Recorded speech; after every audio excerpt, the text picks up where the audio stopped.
Hey everyone, my name is Thomas Nealand. I'm a poet and author, but today I am starting a vlog series on what it's like to be an MFA student. Now, if you're not familiar with the term MFA, let me just get you up to speed a little bit before we get started.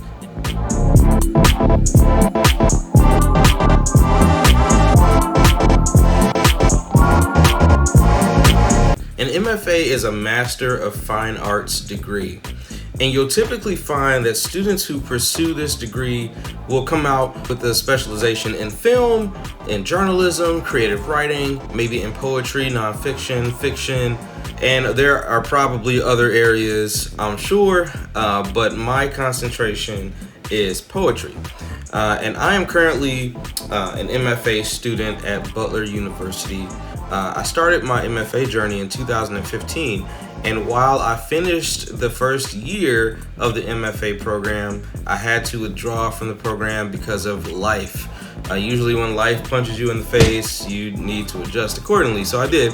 But now, 6 years later, I've been able to reapply, be readmitted, and resume my classes in the MFA program. So that's something I'm very proud of this year in 2022.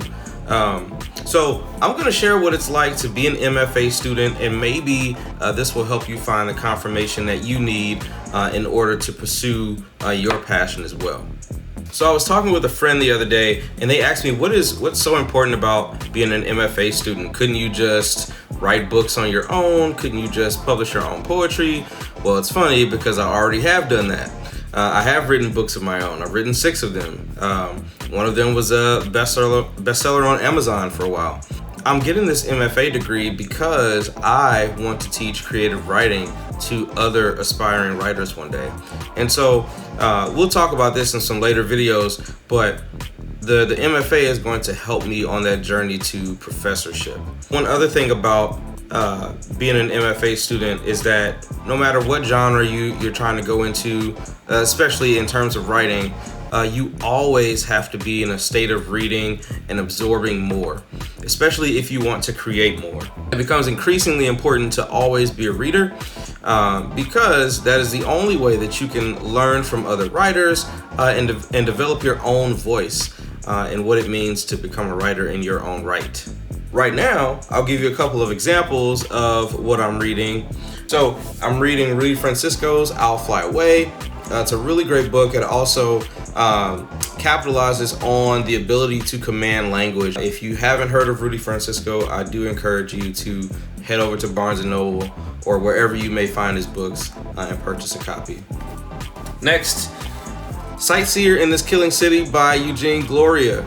Eugene Gloria was actually one of my professors in undergrad in creative writing, and I absolutely love his work. The command that he has over language is astonishing, and he really loves to play with language in this book, but also tackle some very deep and important conversations that should be had in our society today.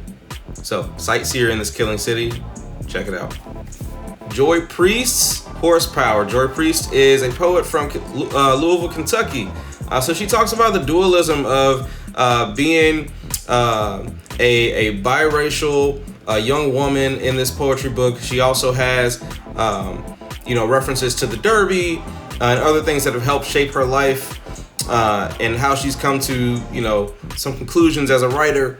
I do encourage you to grab her book as well. And this is one of my favorite books that I'm reading right now. Danica Kelly, The Renunciations. This book is very important to me because she taps into the idea of mythical figures, mythology, in one way or the other. And as I'll talk about in a few minutes, it's really going to help my writing in terms of connecting with a figure of some sort that exists on a metaphysical plane. Dying in the Scarecrow's Arms by Mitchell L.H. Douglas. I've been following his work for quite some time now. If you haven't heard of him, he is currently a professor at IUPUI in Indianapolis. Please grab his books, Poet of Color, remarkable command of language.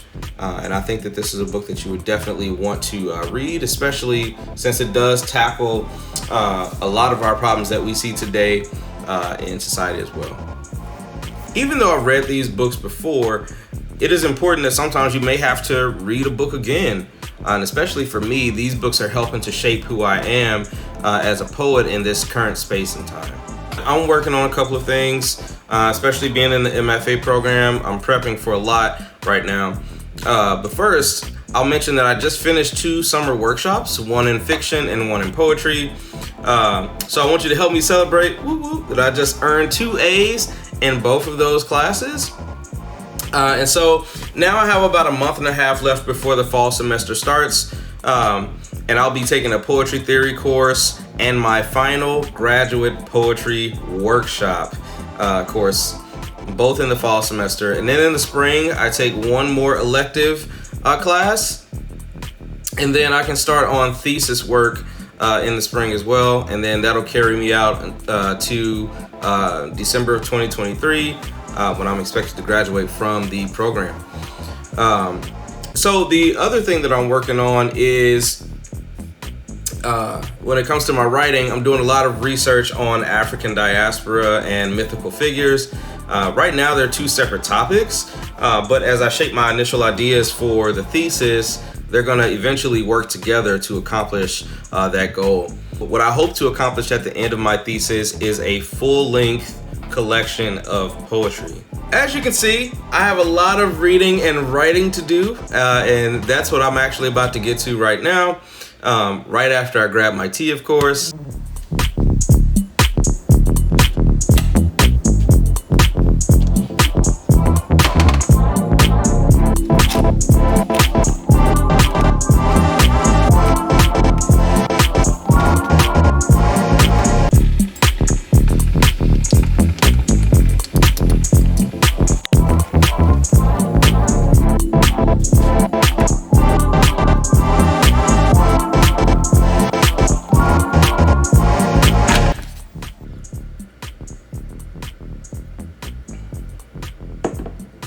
If you liked this video, please like the video, subscribe, leave a comment below in the section. I'll be happy to help you navigate through this journey as I take this MFA journey on at full speed and full strength ahead. But for now, this is Thomas Nealon signing off. Peace, guys.